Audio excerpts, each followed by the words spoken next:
ان میں سے چمکتے سفید دان پتہ نہیں کیوں ایڈورڈ کی ریڑھ کی ہڈی میں ٹھنڈک کی لہر دوڑ گئی۔ وہ ڈھیلے ڈھالے انداز میں بولی، as you wish doctor. Edward I C U سے نکل آیا۔ اس نے فیصلہ کیا کہ اگر 24 گھنٹوں میں ایوا کی صحت صحیح رہی تو وہ اسے وارڈ میں منتقل کر دے گا۔ اس کا دن بہت مصروفیت میں گزرا۔ وہ ڈیوٹی ختم کرنے سے پہلے ایک بار پھر ایوا کے پاس آئی سی یو میں گیا۔ وہ یہ دیکھ کر حیران رہ گیا کہ ایوا بیساکھی کے سہارے کمرے پہ ٹہل رہی تھی۔ اس نے ہکلاتے ہوئے کہا، ایوا، یہ تمہیں چلنے کی اجازت کس نے دی؟ وہ بے اختیار ہنس پڑی اور کہنے لگی، ڈاکٹر صاحب، میں بالکل ٹھیک ہوں، خدادا مجھے بیمار مت بنائیں۔ ڈاکٹر ایڈورڈ نے اسے سہارا دیا اور بستر پر لٹاتے ہوئے کہا، یو سلی گرل، آہستہ آہستہ تم بہتر ہو جاؤ گی، مگر اپنے جسم کو زخموں سے مندمل تو ہونے دو۔ یہ کہہ کر وہ مڑنے لگا تو ایوا نے بے باکی سے اس کا ہاتھ تھام لیا اور بولی، ڈاکٹر، میں تم پر فدا ہو گئی ہوں، اب تم اپنی خیر مناؤ۔ ڈاکٹر ایڈورڈ نے اس کے جملے کو نظر انداز کرتے ہوئے اسے شب بخیر کہا اور دروازے کھول کر باہر نکل گیا۔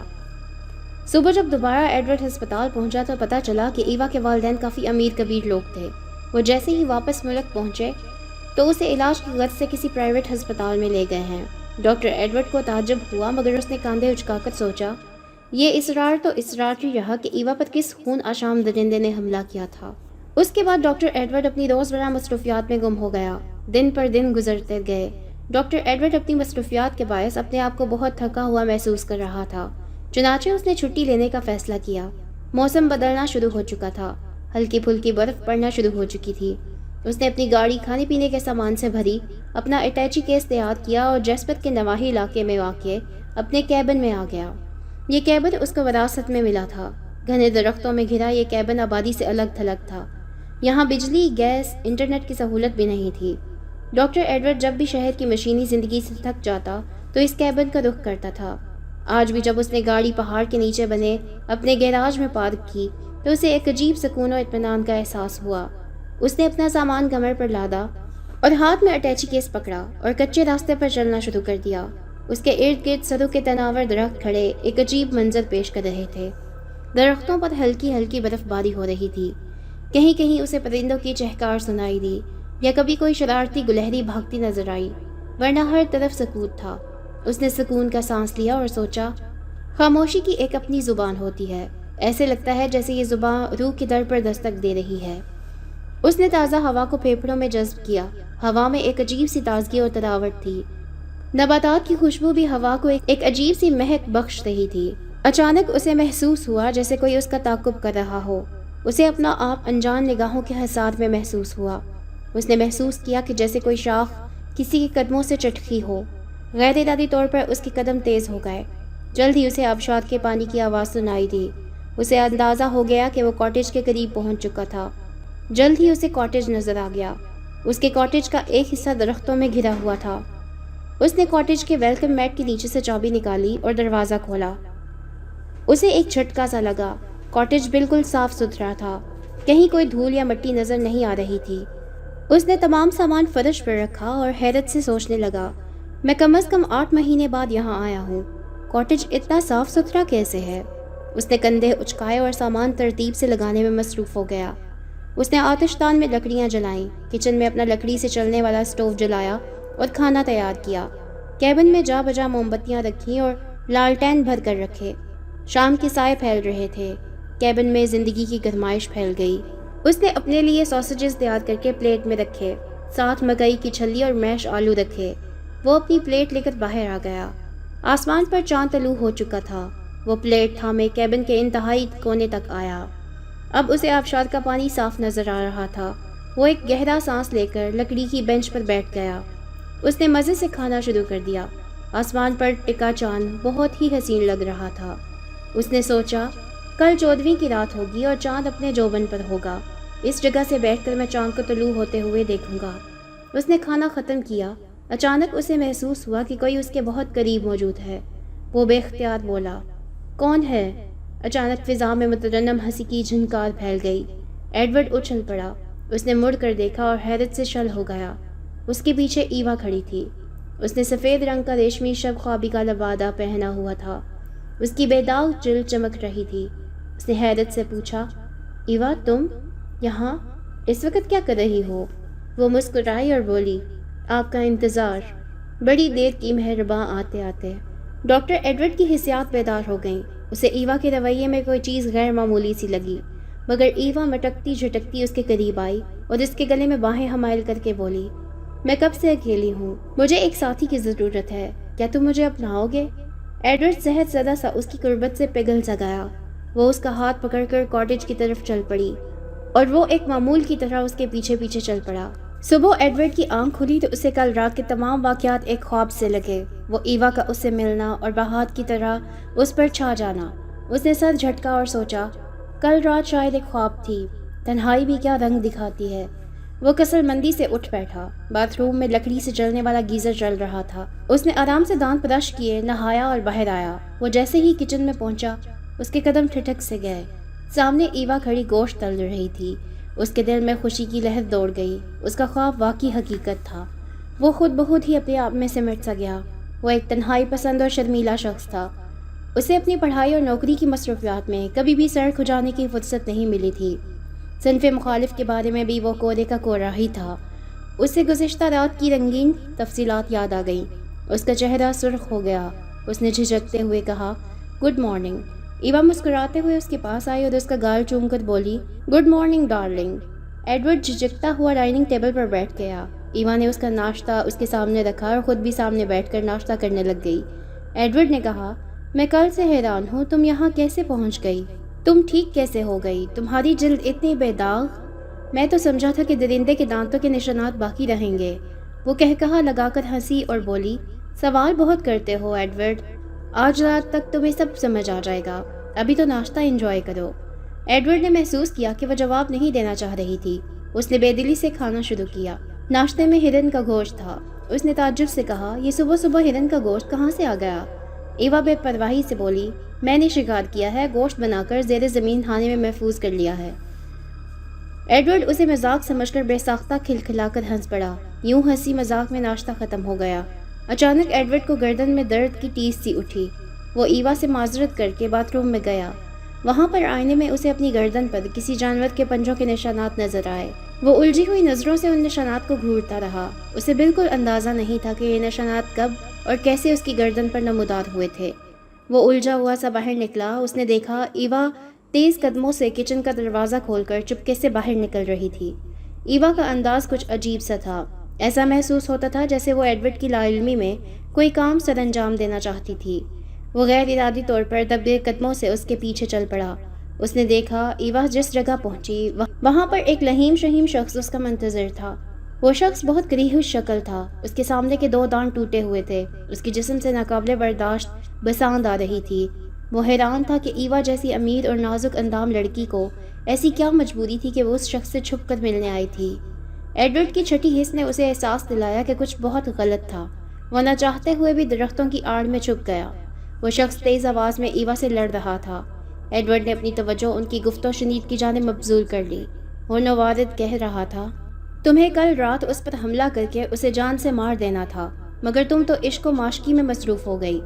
اس کی گردن پر پنجے مار کر تم نے کام ادھورا چھوڑ دیا۔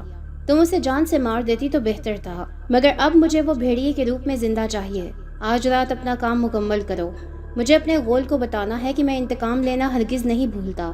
ایوا تلخی سے بولی، فریڈ، مجھے ایک انسان سے تم نے جانور تو بنا دیا ہے۔ میرے روم میں وحشت اور خونریزی بستی ہے۔ وہ میرا محسن ہے۔ میں نے اسے اس کی زندگی کی ایک مکمل اور بے عیب رات تحفے میں دی ہے، کیونکہ اب تو یہ طے ہو چکا ہے کہ پھر تو اس نے تمہارا گماشتہ بن کر اپنی شخصی آزادی کھو ہی دینی ہے۔ مجھے سمجھ نہیں آتا کہ تمہیں ایڈورڈ ہی کیوں خاص طور پر چاہیے، کوئی اور کیوں نہیں؟ وہ شخص جارحانہ انداز میں آگے بڑھا اور ایوا کے بال کھینچ کر بولا، تو راز جاننا چاہتی ہے تو سن، کیونکہ وہ پیدائشی بھیڑیا ہے۔ وہ میری اور جان کی اولاد ہے۔ میں نے جب پہلی بار میری کو دیکھا تو دیکھتا رہ گیا۔ اس کی گلابی رنگت، اخروٹی وال، متناسب سراپا۔ میں نے فیصلہ کیا کہ اسے بھنبوڑ کر قرض کر دوں گا، پھر اسے بھیڑیا بنا کر اپنی مادہ کے طور پر غول میں شامل کر دوں گا۔ جان میرا قریبی دوست تھا۔ جب اسے میرے منصوبے کا پتہ چلا تو وہ میرے بہترین دوست کے طور پر میرے ساتھ چلا، مگر جب بعد میں اس نے اس غارت گر حسینہ کو دیکھا تو وہ میری کی محبت میں ایسا گرفتار ہوا کہ مجھے بہلا پھسلا کر واپس جنگل میں لے گیا۔ اس نے میری لا علمی کا فائدہ اٹھایا۔ اس نے بھیڑیے کی جبلت ترک کر دی اور انسان بن کر میری کمر پر بے وفائی کا خنجر گھونپ دیا۔ وہ میری کے ساتھ شادی کر کے روپوش ہو گیا۔ میں سالہ سال اسے ڈھونڈتا رہا۔ آخرکار میری تلاش بار آور ثابت ہوئی اور مجھے کیلگری شہر میں مل گیا۔ وہ ایک کامیاب ازدواجی زندگی گزار رہا تھا۔ مجھے معلوم نہیں کہ اس نے کیا گیدڑ سنگی ڈھونڈی تھی یا کسی وچ ڈاکٹر سے کوئی منتر تنتر کر لیا تھا کہ وہ کبھی دوبارہ بھیڑیا نہیں بنا تھا۔ میرے زندہ ہونے کے باوجود اس کا کرسٹ ختم ہو گیا تھا۔ میرے اندر انتقام کی آگ جل رہی تھی۔ اس کی غداری کی سزا میں نے ان دونوں کو اور ان کی بیٹی کو موت کے گھاٹ اتار کر دی۔ میں نے میری کی بے حرمتی اس کے سامنے کی تھی اور پھر انہیں لہو لہان کر کے مار دیا۔ میرے حساب سے میری کا بچہ اس کے پیٹ میں ہی مر گیا تھا، مگر نہ جانے کیسے یہ بچ گیا۔ جب تک مجھے اس کے بچنے کی خبر ملی میں اسے ڈھونڈتا ہوا دوبارہ شہر پہنچا۔ تب تک اسے کسی جوڑے نے گود لے لیا تھا۔ میں اسے ڈھونڈتا رہا مگر وہ مجھے نہیں ملا۔ جس رات تم ہسپتال پہنچی تمہارے ذریعے اس کی خوشبو مجھے مل گئی تھی۔ میں نے اس روز فیصلہ کر لیا تھا کہ میں یا تو اسے جان سے مار دوں گا یا پھر غول میں کتا بنا کر تمام بھیڑیوں کے لیے عبرت کا سامان بنا کر رکھوں گا تاکہ انسان بننے کی خواہش کوئی دوبارہ نہ کر سکے۔ تو بھی کان کھول کر سن لے، تو اس کی نظروں کے سامنے میری ہی مادہ بن کر رہے گی، سمجھی؟ ایڈورڈ کا دماغ چکرا سا گیا۔ بچپن میں سنی اربن لیجنڈ درست ہو سکتی ہیں، اس نے کبھی سوچا بھی نہ تھا۔ اس کا دل اس زور سے دھڑک رہا تھا کہ وہ اپنی دھڑکن کی آواز کانوں میں سن سکتا تھا۔ اچانک اس لہیم شخیم شخص نے نتنے پھیلا کر ہوا میں سونگھنا شروع کر دیا۔ ہوا مخالف سمت کی چل رہی تھی۔ ایڈورڈ نے اسے غنیمت جانا۔ وہ دبے پاؤں واپس کاٹیج میں آ گیا۔ اسے احساس ہوا کہ ایوا بھی مظلوم تھی۔ اصل جابر ظالم وہ فریڈ تھا جس نے اس کے والدین کو اور بہن کو بہت بے رحمی سے قتل کیا تھا۔ اسے اپنے منہ بولے والد ولیم یاد آ گئے جنہوں نے اسے پالا پوسا تھا اور کبھی احساس نہیں دلایا تھا کہ وہ پرایا تھا۔ اس کی رگیں تن گئیں۔ اس نے فیصلہ کیا کہ وہ اپنے والدین کے قاتل کو اور ایوا کو اس صورتحال سے درپیش کرنے والے کو معاف نہیں کرے گا۔ وہ کاٹیج میں پہنچ کر بظاہر کچن میں کام کرنے لگ گیا مگر اس کا دماغ بہت تیزی سے کام کر رہا تھا۔ اچانک اسے یاد آیا کہ مرنے سے پہلے اس کے والد ولیم نے اسے چاندی کی ایک صندوقچی دی تھی اور کہا تھا زندگی میں اگر کبھی اپنی ذات کے متعلق کسی ناقابل یقین سچ کا پتہ لگے تو پریشان ہونے کے بجائے اسے کھول لینا۔ تمہیں تمام ادھوری داستان کی سمجھ آ جائے گی۔ یہ یاد رکھنا کہ میں تم سے بے پناہ محبت کرتا ہوں اور تم میرے بیٹے ہو اور ہمیشہ رہو گے۔ اس نے چپکے سے آتش دان پر لگی پینٹنگ کے پیچھے سے وہ صندوقچی نکالی اور باتھ روم میں گھس گیا۔ اس نے کپ کپاتے ہاتھوں سے صندوقچی کھولی۔ اس میں ایک چاندی کی ڈبی، چاندی کے کارتوس اور ریوالور، ایک پڑیا اور ایک خط تھا۔ اس نے کانپتے ہاتھوں سے خط کھولا۔ خط میں لکھا تھا، میرے پیارے بیٹے، آج اگر تم یہ خط پڑھ رہے ہو تو اس کا مطلب ہے کہ تم زندگی کے اسی دوراہے پر کھڑے ہو جہاں بہت سال پہلے میں کھڑا تھا۔ میں ایک پیدائشی بھیڑیا تھا۔ ہم وہ انسان ہیں جو بددعائے ہوتے ہیں۔ ہم انسان ہو کر بھی انسانوں سے دور ویرانوں میں ہی بستے ہیں۔ میں بھی اپنی قسمت پر صابر و شاکر تھا مگر تقدیر نے مجھے تمہاری ماں کے سامنے لا کھڑا کیا۔ میں ایک جنگلی بھیڑیا اس نازنین سے محبت میں گرفتار ہو گیا تھا۔ انہونی رونما ہو چکی تھی۔ مجھے ایک انسان سے محبت ہو گئی تھی۔ محبت اس قدر زور آور ہوتی ہے مجھے پتہ ہی نہیں تھا۔ میں تمہاری ماں کی الفت میں ایسے گرفتار ہوا کہ سب کچھ بھول گیا۔ میں نے تمہاری ماں کو اپنی ذات کا وہ سچ بتا دیا جو شاید میں اپنے آپ سے بھی چھپاتا تھا۔ ہاں، ہر چاند کی چودھویں مجھے انسان سے درندے میں تبدیل کر دیتی تھی۔ تمہاری ماں سے محبت نے مجھے احساس دلایا کہ اگر کبھی اسے میں نے کوئی نقصان پہنچا دیا تو میں جیتے جی زندہ دلگور ہو جاؤں گا۔ میں نے میری کو کہا کہ مجھے دھتکار دے مگر اس نے مجھے کشادہ دلی سے قبول کر لیا۔ ہم دونوں ہر چاند کی چودھویں پر علیحدہ رہتے۔ میں پاگلوں کی طرح ہر در کھٹکھٹا رہا تھا۔ میں ہر قیمت پر اس بد دعا کا سایہ اپنے اوپر سے ختم کروانا چاہتا تھا۔ آخرکار ہمیں ایک وچ ڈاکٹر ملا۔ اس نے مجھے یقین دلایا کہ میں نارمل ہو سکتا ہوں۔ اس نے مجھ پر کچھ منتر تنتر کیے اور نایاب جڑی بوٹیوں سے بنی ایک پڑیا کھلائی۔ میرے اوپر اسے کھا کر جان کنی کی کیفیت طاری ہو گئی۔ میں ایڑیاں رگڑ رہا تھا۔ وچ ڈاکٹر نے میرے ہاتھ پر ایک خاص چاقو سے کٹ لگایا اور میرے خون کو چاندی کی ایک ڈبی میں محفوظ کیا۔ اسی جان کنی کی کیفیت میں میرے اندر کا بھیڑیا میرے سامنے مجسم ہوا اور پھر مجھ میں ہی تحلیل ہو گیا۔ وچ ڈاکٹر نے مجھے ایک نیلی پڑی دی۔ اس نے کہا تھا، تیرا غول تجھے کبھی تنہا نہیں چھوڑے گا۔ تیری ساری عمر اپنے عقب میں دیکھتے چوکنا رہتے گزرے گی۔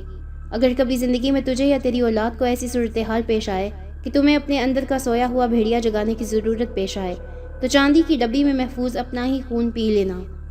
تمہارے اندر کا بھیڑیا جاگ جائے گا مگر اس مرتبہ یہ بھیڑیا بہت طاقتور ہوگا۔ امکان اس بات کا بھی ہے کہ وہ تجھ پر حاوی بھی ہو سکتا ہے۔ اگر ایک بار تم نے ہمت کر کے غول کے سردار کو ختم کر دیا تو بددعا کا سایہ سب سے اٹھ جائے گا اور سارا غول انسان بن جائے گا۔ اگر تم کامیاب نہ ہوئے تو نیلی پڑیا میں موجود زپارہ زہر چبا جانا یا چاندی کے ریوالور سے خودکشی کر لینا، کیونکہ زپارہ زہر اور چاندی کے کارتوس ہی تمہارے اندر کے خونی بھیڑیے کو انجام تک پہنچا سکتے ہیں۔ صرف اسی طرح تمہارے اندر کا بھیڑیا ہمیشہ کے لیے مر جائے گا اور شاید تم بھی اس جھٹکے کی تاب نہ لاتے ہوئے جان سے گزر جاؤ۔ وچ ڈاکٹر کی ان باتوں کو سن کر میں خوفزدہ ہو گیا۔ میں نے فیصلہ کر لیا تھا کہ میں اپنے باطن میں چھپے کبھی اس بدبودار حیوان کو نہیں جگاؤں گا۔ میں انسان کے طور پر مرنا بخوشی پسند کروں گا بنسبت ایک حیوان کی زندگی جینے کے۔ میرے بیٹے، مگر جب تمہاری ماں نے مجھے الٹرا ساؤنڈ رپورٹ میں مجھے بیٹا ہونے کی نوید سنائی تو مجھے یقین ہو گیا کہ مجھے اس کی ضرورت نہ پڑے، تمہیں اس کی ضرورت ضرور پڑے گی۔ اس لیے میں نے یہ تفصیل لکھ کر اپنے عزیز جان دوست ولیم کو دے دی۔ میں نے ولیم کو ہی تمہارا قانونی سرپرست بھی مقرر کیا ہے۔ میرے بیٹے، مجھے معاف کر دو، تمہارا بد نصیب باپ۔ ایڈورڈ کے ہاتھ سے خط گر گیا۔ وہ سن سا ہو گیا۔ اسے سمجھ نہیں آ رہا تھا کہ کیا ہو رہا تھا۔ اس نے جوا کھیلنے کا فیصلہ کیا اور مطمئن سا ہو گیا۔ وہ سیٹی بجاتا باتھ روم سے نکلا تو ایوا کچن میں ایسے مصروف تھی جیسے وہ ہمیشہ سے یہیں موجود تھی۔ انہوں نے ہنستے گاتے دن بسر کیا۔ ایوا رہ رہ کر اسے گلے سے لگاتی، اسے بوسے دیتی۔ ایڈورڈ اس کی کیفیت سمجھ رہا تھا مگر جان کر انجان بنا ہوا تھا۔ آخرکار سورج ڈھل گیا، رات ہو چکی تھی۔ ایڈورڈ نے نظر بچا کر چاندی کی ڈبی میں بند خون پی لیا تھا۔ آسمان پر 14ویں کا چاند اپنے جوبن پر چمک رہا تھا۔ ایڈورڈ نے ایوا سے کہا، چلو جانے من، اپنی محبت کے عہد کو 14ویں کے چاند کو امین بنا کر کرتے ہیں۔ ایڈورڈ کو اپنے جسم میں بے پناہ طاقت اور گرمائش محسوس ہو رہی تھی۔ اسے پتہ چل چکا تھا کہ اس کے اندر کا بھیڑیا بیدار ہونے والا ہے۔ ایوا نے بہانے بنانا چاہے مگر وہ اسے ہاتھ پکڑ کر کھینچ کر باہر لے آیا۔ آبشار کا پانی زوروں سے بہہ رہا تھا۔ رات بہت سرد اور خاموش تھی۔ آسمان پر 14ویں کا چاند جگمگا رہا تھا۔ آس پاس لگے چیڑ کے درخت بہت اداس اور تنہا سے لگ رہے تھے۔ زمین نے برف کی دبیز چادر اوڑھی ہوئی تھی۔ ایسے میں دور سے کسی بھیڑیے کے گھرانے کی آواز سنائی تھی۔ ایوا پر چاند کی روشنی اپنا اثر دکھانا شروع کر چکی تھی۔ ایڈورڈ کے جسم میں بھی درد کی لہر اٹھی۔ وہ درد سے اوندا ہو گیا۔ اس کے ہاتھ پاؤں مڑنے لگے۔ جلد ہی اس کے پنجے نکل آئے۔ تھوڑی دیر میں ایوا اور ایڈورڈ کی جگہ دو خوبصورت سفید رنگ کے نر اور مادہ بھیڑیے پہاڑ کے کنارے پر موجود تھے۔ مادہ بھیڑیے نے لگاوٹ سے نر بھیڑیے کا سر اپنے سر سے لگایا۔ اسی اثناء میں ایک بدبودار جسیم بھیڑیا عقب سے نمودار ہوا اور ان پر حملہ آور ہو گیا۔ نر اور مادہ بھیڑیے نے فطری جبلت کے تحت ایک ٹیم بنا لی اور ڈٹ کر اس بدبودار بھیڑیے کا مقابلہ شروع کر دیا۔ مقابلہ کانٹے کا تھا۔ بدبودار بھیڑیا تمام داؤ پیچ جانتا تھا، جبکہ جوان نر اور مادہ بھیڑیے نو آموز تھے مگر وہ دو تھے۔ جلد ہی ان کا پلڑا بھاری ہو گیا۔ بدبودار بھیڑیا اپنی طاقت کے زوم میں ان پر جھپٹا اور اپنے ہی زور میں پہاڑی کے کونے سے گر گیا۔ آبشار کے پانی میں نیزے کی طرح تنی ایک چٹان اس کے جسم کے آر پار ہو گئی۔ اچانک چاند پر بادل چھا گئے۔ ایک لمحے کے لیے گپ اندھیرا ہو گیا۔ کچھ دیر بعد جب چاند نمودار ہوا تو ایڈورڈ اور ایوا انسانی حالت میں موجود تھے۔ بددعا کا منحوس سایہ ان کے اوپر سے چھٹ چکا تھا۔ وہ دونوں زخمی تھے مگر زندہ تھے۔ انہوں نے مسکرا کر ایک دوسرے کا ہاتھ پکڑا اور کاٹیج کی جانب چل پڑے۔ آسمان پر ٹکا چاند بھی مسکرا اٹھا تھا۔ انسان نے اپنے اندر چھپے بھیڑیے کو شکست دے دی تھی۔